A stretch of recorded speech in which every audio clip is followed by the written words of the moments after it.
کوئی کہہ رہا ہے کہ بھائی ہماری خاتون کی عزت پر حملہ کیا گیا، تو ایسے میں پھر ہم نہیں دیکھتے کہ گولی ہوا میں چلا رہا ہوں یا نیچے۔ فریدہ فاروقی صاحبہ نے بھی لکھا ہے کہ میں جس سے بات کرتی ہوں وہ یہی کہتے ہیں کہ کرنل اسفندیار نے ٹھیک کیا ہے۔ اب یہ ایک غلطی کو چھپانے کے لیے اتنی گھٹیا اور بھونڈی کوششیں ہو رہی ہیں کہ میں حیران رہ گیا ہوں۔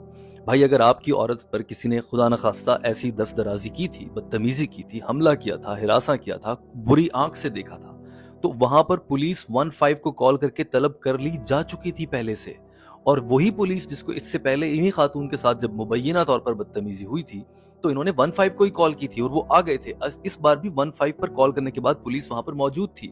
آپ خود سے قانون کیسے ہاتھ میں لے سکتے ہیں؟ دوسری بات یہ کہ اس ریاست سے بھی سوال ہے کہ جس ریاست کی ایک بیوی کو اپنے تحفظ کرنے کے لیے ریاست پر نہیں، اداروں پر نہیں، بلکہ اپنے اس فوجی شوہر پر انحصار کرنا پڑے جس کے پاس بظاہر بہت زیادہ طاقت ہے، تو پھر آپ ریاست کس بات کی ہوئی بھائی؟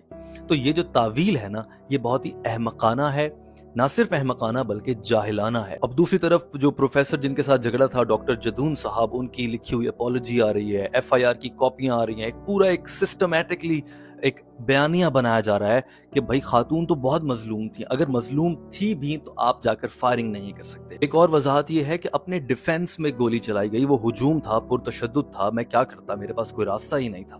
ٹھیک ہے، میک سینس، آپ کو اپنے دفاع میں ہوائی فائرنگ کرنا پڑی ہے، لیکن ذرا اس سے پیچھے جائیے نا، آپ اس ہجوم میں اترے ہی کیوں؟ خود تو قانون ہاتھ میں نہیں لے سکتے نا۔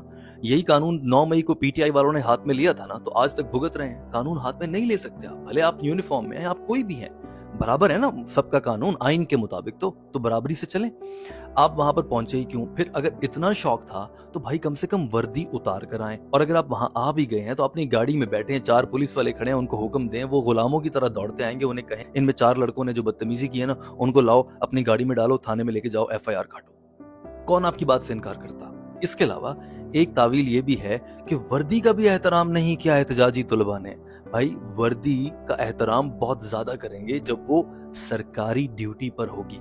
اگر آپ سرکاری ڈیوٹی کے لیے کھڑے ہوتے ہیں نا کہیں پر، احترام کرتے، الیکشن کی ڈیوٹی سے لے کر پاکستان کی سرحدوں پر پولیو کے ٹیموں کے ساتھ آپ جاتے ہیں، and what not, VIP movement ہوتی ہے تو وہی یونیفارم میں ایک پولیس والا کھڑا ہوتا ہے، اس کی بات سن کے ہم کھڑے ہو جاتے ہیں۔ ایمبولینس نہیں آگے جاتی ہے بھائی ایک پولیس والے کی بات پر، تو پھر آپ کی وردی کا احترام کیسے نہ کریں؟ وردی کا احترام ہے، لیکن جب وہ سرکاری ڈیوٹی پر ہوگی۔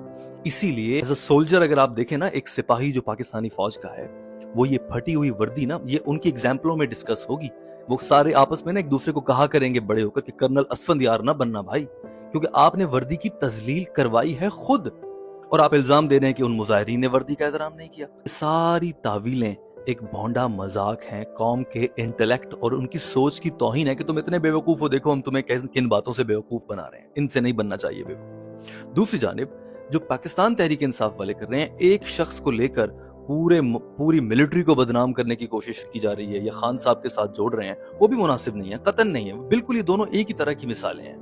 اس صورتحال میں یہ کہتے ہیں کہ آپ کا کوا اگر کالا ہے تو آپ مان لے کہ کالا ہے، آپ اس کو چٹا ثابت کرنے کی کوشش میں لوگوں کی آنکھیں اور عقلیں نہ چندھائیں بھائی، فضول قسم کی تعویلیں نہ گھڑیں۔ یوں ہی PTI والے کر رہے ہیں کہ عمران خان کا گریبان پکڑا تھا، اس کا گریبان دیکھ کر بڑی خوشی ہوئی، یہ بھی بڑی بیوقوفانہ بات ہے۔